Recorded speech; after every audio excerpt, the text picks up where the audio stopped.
حضرت شیر محمد شرک پوری علیہ رحمہ آپ بھی جاتے تھے داتا صاحب کے دربار پر حاضری دینے کے لیے۔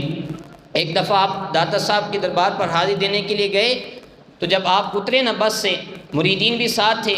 تو آپ راستے میں بازار میں جا رہے ہیں، داتا صاحب والی جو لاہور میں مزار تھا اس وقت دربار جو ہے بازار تھا،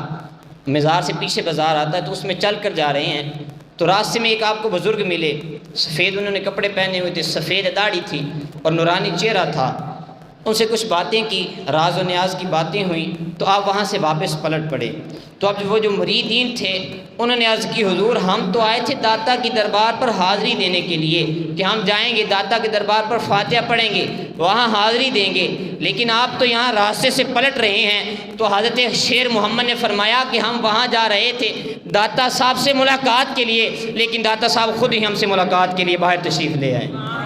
کہا یہ جو آئے تھے یہ کوئی اور نہیں تھے، خود داتا صاحب تھے یہ خود۔ اور داتا صاحب نے صرف اپنی زندگی میں نہیں تبلیغ کی، آپ نے اپنی وصال کے بعد بھی تبلیغ فرمائی۔